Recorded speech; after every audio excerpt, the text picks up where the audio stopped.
Assalamualaikum warahmatullahi wabarakatuh. Bagaimana kabarnya siswa solih dan solihah pada hari ini? Semoga senantiasa diberi kesehatan, serta selalu dalam lindungan Allah. Amin ya robbal alamin. Sebelum kita memulai pembelajaran pada hari ini, mari kita berdoa terlebih dahulu. Membaca basmalah. Bismillahirrahmanirrahim.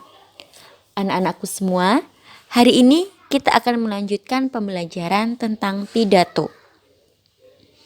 Saat melakukan pidato, diperlukan adanya orator dan audiensi. Apa yang dimaksud dengan orator dan audiensi? Orator adalah orang yang ahli berpidato atau orang yang sedang menyampaikan pidato. Sedangkan audiensi adalah orang yang mendengarkan orator berpidato. Jadi audiensi ini adalah orang yang sedang mendengarkan pidato. Selanjutnya metode pidato. Pidato yang dibawakan seseorang memiliki cara atau metode tertentu. Berikut adalah beberapa macam metode pidato. Yang pertama adalah metode menghafal. Jadi membuat suatu rencana pidato lalu menghafalkan kata per kata. Jadi kalian membuat teks terlebih dahulu lalu kalian menghafalkan teks tersebut ketika berpidato.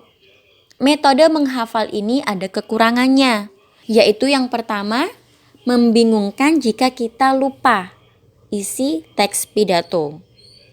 Yang kedua, tidak bisa mengingat pasti isi pidato. Untuk kelebihan dari metode menghafal, yaitu yang pertama, mendapat perhatian pendengar.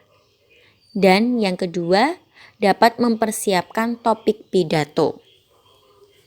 Selanjutnya adalah metode naskah atau metode membaca teks. Metode ini yaitu berpidato dengan menggunakan naskah yang telah dibuat sebelumnya. Umumnya dipakai pada pidato-pidato resmi. Jadi kalau metode naskah ini tinggal kita membaca teks yang sudah disiapkan. Kekurangan dari metode naskah yaitu yang pertama, pendengar tidak memperhatikan.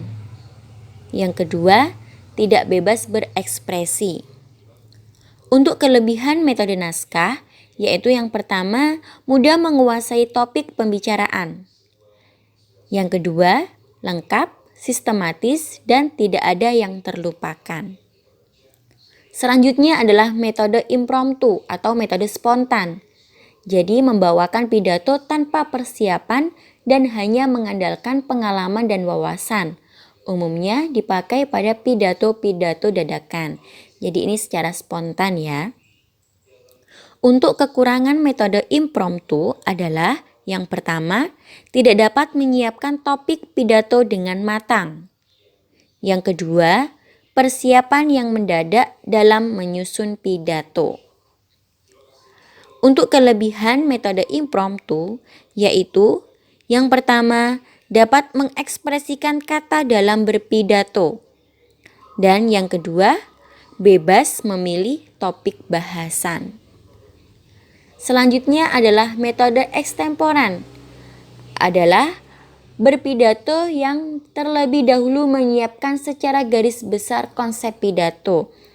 Jadi metode ini hanya menyiapkan inti atau poin-poin saja ketika berpidato. Kekurangan dari metode ekstemporan yaitu yang pertama harus pandai dalam menyusun kata. Yang kedua, penyampaian kurang detail. Untuk kelebihan metode ekstemporan yaitu materi diungkapkan secara sistematis. Dan yang kedua, dapat mengekspresikan kata. Nah, itu tadi adalah beberapa kekurangan dan juga kelebihan dari metode-metode pidato. Selanjutnya adalah jenis-jenis pidato. Yang pertama adalah pidato pembukaan. Merupakan pidato singkat yang dibawakan oleh pembawa acara atau MC. Yang kedua, pidato pengarahan adalah pidato untuk mengarahkan jalannya acara pada suatu pertemuan.